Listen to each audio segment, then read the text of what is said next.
আসসালামু আলাইকুম রহমতুল্লাহ। সবাইকে স্বাগত জানাই doctor Arif homeo and tips এর পক্ষ থেকে। আমি ডাক্তার আরিফ হোসেন। আজকে আমার আলোচনা খুবই গুরুত্বপূর্ণ। পুরাতন বা দীর্ঘদিনের কাশির সমস্যা এবং তার কার্যকরী হোমিওপ্যাথিক চিকিৎসা।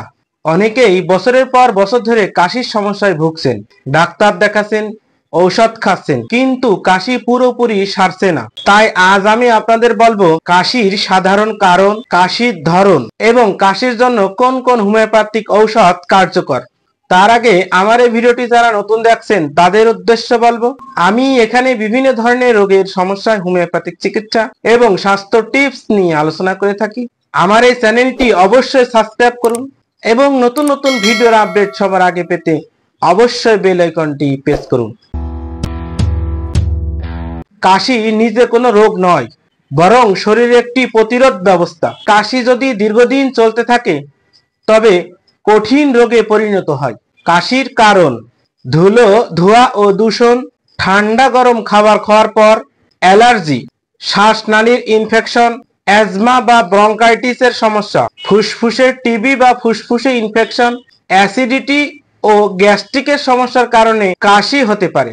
কাশির ধরন: শুকনা কাশি, কোনো কফই ওঠে না, বারবার শুকনা কাশি, ভেজা কাশি, কফ সহ কাশি, রাতে বেশি কাশি হয়, ঘুম ভেঙে কাশি, সকালে বেশি কাশি হয়, ঘুম থেকে উঠেই কাশি। বন্ধুগণ, আমরা জেনে নিলাম কাশির কারণ, কাশির ধরন।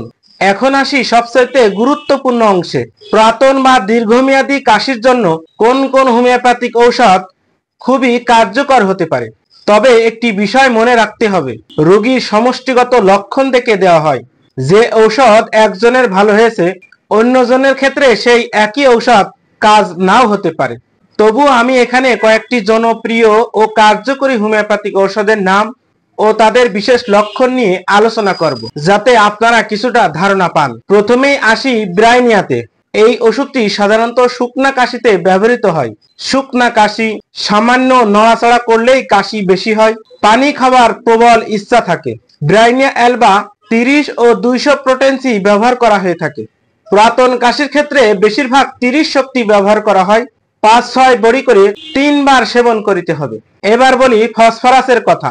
দীর্ঘদিনের কাশি, বুকে জ্বালা পোড়া, গলা শুকিয়ে যাওয়া, সামান্য কথা বলতেই কাশি শুরু হয়, ফসফরাস 30 শক্তি 2 বার খালি পেটে সেবন করিতে হবে। এরপরে আসি হিপার সালফারের কথা। ঠান্ডা লেগেই কাশি বাড়ে, কফ উঠতে চায় কিন্তু বের হয় না, রাতেই কাশি বেশি হয়। ঠান্ডা ও শীতল আবহাওয়াতে কাশি হলে হিপার সালফার বেশ উপকারী ঔষধ। 30 শক্তি 2 থেকে 3 বার 5-6 বড়ি করে সেবন করিতে হবে। এবার বলি স্পঞ্জিয়া টোস্টার কথা। শুকনা কাঠ কাটা শব্দের ন্যায় কাশি, ঘুমাতে গেলেই কাশি বেড়ে যায়। 30 শক্তি 5-6 বড়ি করে 3 বার সেবন করিতে হবে। পরবর্তীতে আছে টিউবারকুলিনাম। যাদের দীর্ঘদিনের কাশি কিছুতেই সারতে চায় না, শরীর ক্রমশ দুর্বল হয়ে যায়, তাদের জন্য এটি ব্যবহৃত হয়। টিউবারকুলিনাম 1 শক্তি সপ্তাহে 1 দিন সকালে খালি পেটে সেবন করিতে হবে। এবার বলবো ইপিকাকের কথা। যখন কাশি হচ্ছে কিন্তু কফ বের হচ্ছে না, শ্বাসকষ্ট হচ্ছে, তখন এটি বিশেষ উপকারী ঔষধ। 30 শক্তি 5-6 বড়ি করে 3 বার সেবন করিতে হবে। সর্বশেষ বলি ড্রসেরার কথা।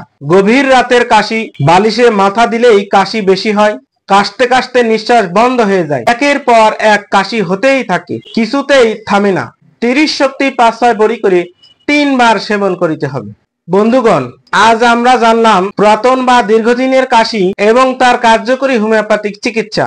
সংক্ষিপ্ত এই ভিডিওটি যদি ভালো লাগে অবশ্যই লাইক দিন, কমেন্টে জানান, আপনার বন্ধুদেরকে শেয়ার করুন এবং আমার এই চ্যানেলটি অবশ্যই সাবস্ক্রাইব করুন। আজ এ পর্যন্তই। সবাই ভালো থাকুন, হোমিওপ্যাথিক চিকিৎসা নিন, সুস্থ থাকুন।